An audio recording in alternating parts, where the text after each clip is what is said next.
Živijo. Torej, jaz bi danes z vami spregovorila o tem, da partnerstvo pač ni popolno.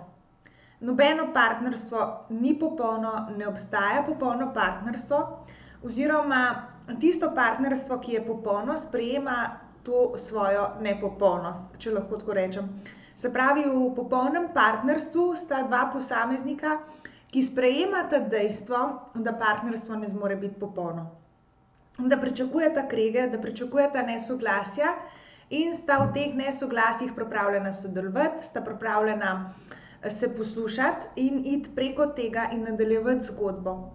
Se pravi, popolno partnerstvo ne pomeni, da bomo našli pravo osebo, s katero bomo večno srečni. Ne pomeni, da bomo našli tisto eno osebo, s katero ne bo nikoli nobenega prepira, v kateri bomo začutili, da je to res tista duša dvojčica in da se brez te osebe ne da živeti in da je prišel princ na belem konju in da je prišla princesa v belih čeveljčkih. Skratka, odnos je živa stvar, je tako kot otrok, raste, diha, se izpopolnjuje in to partnerstvo oziroma rast tega partnerstva je odvisna od teh dveh posameznikov, ki to partnerstvo sestavljata. Zdaj, na začetku obstaja ena faza, ki ji rečemo zaljubljenost, in v tej zaljubljenosti izgleda partnerstvo dejansko popolno, Takrat se nam res zdi, da smo srečali to eno osebo, ki je neverjetna, ki je super, ki je popolna, ki izpopolnjuje vsa naša pričakovanja ali pa še celo več, da je to ena oseba, s katero se res lahko zlijemo z njo in postanemo eno.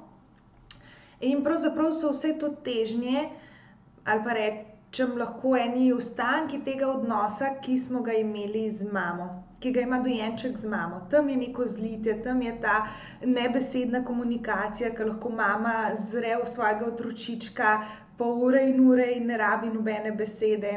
In to se nam dogaja tudi v zaljubljenosti, Lahko zremo iz oči v oči in ne rabimo niti ene besede, nam ta tišina sploh ni neprijetna in nam sploh ni čudna, ampak se prav počutimo zliti v tej tišini in kot da nas nekdo res končno razume in je to res nekaj neverjetnega.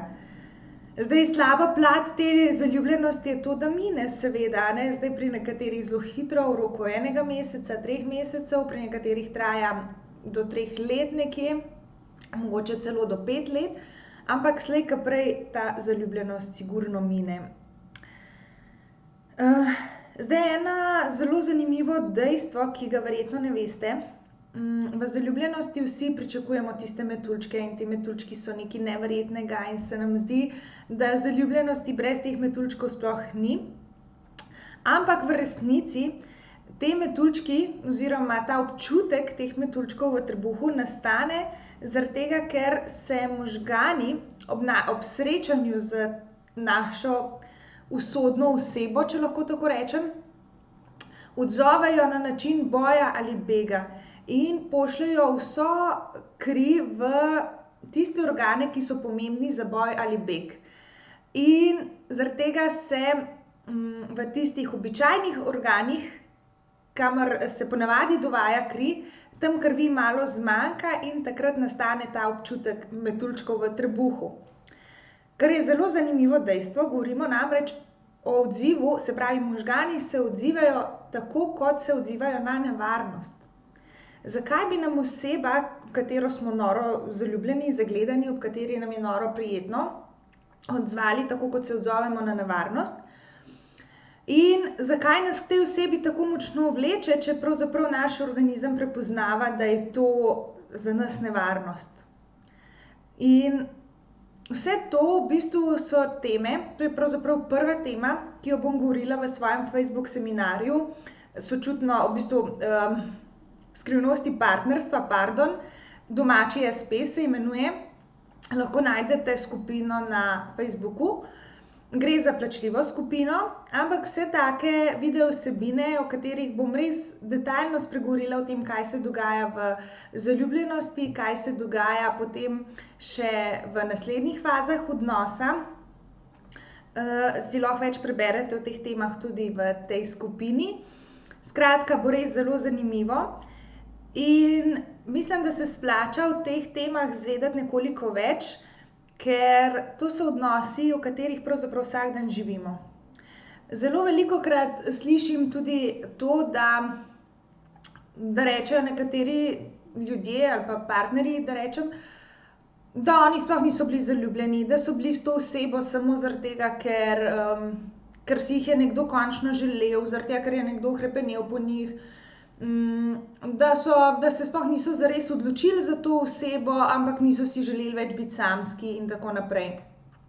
Vse to je do neke mere sigurno res, ampak po drugi strani ima pa tukaj odzadaj spet narava en svoj razlog in če ste z neko osebo vztrajali v odnosu, tudi če niste bili zaljubljeni ali pa tudi če niste od začetka čutili teh metuljčkov, ste s to osebo vztrajali z nekim razlogom.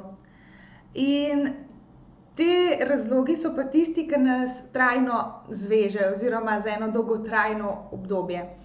In te metuljčki so tisti, ki kasneje, ko ta zaljubljenost mine, pravzaprav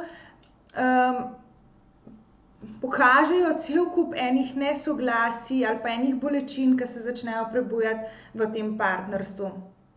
Se pravi, tisti metuljčki, ki sprva obljubljajo nekaj najlepšega in nekaj najbolj romantičnega in je to pravzaprav samo eno slepilo, da nas spravi v ta odnos. Ker če bi mi vnaprej vedeli, kaj vse bomo v tem odnosu doživeli, se verjetno ne bi odločili za ta odnos. Okej, toliko mogoče zaenkrat en kratek uvod, saj mislim, da ste kar nekaj že tukaj izvedeli o zaljubljenosti. Vseeno pa ne boste razočarani nad celotnim programom domačega espeja. Namreč za zaposlitev smo vsi pripravljeni marsikaj narediti, seveda nam obljublja ta zaposlitev tudi neko finančno varnost in se pravi neki fizičen obstoj, da lahko preživimo. Ampak vseeno bi vas prosila, da ne zanemarite tudi vašega domačega espeja, to pomeni tudi vašega odnosa in spoznajte vse skrivnosti, ki jih partnerstvo nosi in vam obljubim, da boste s tem programom veliko lažje zaživeli v vašem partnerstvu. Jaz vam želim en lep začetek tedna in se kmalu vidimo. Adijo!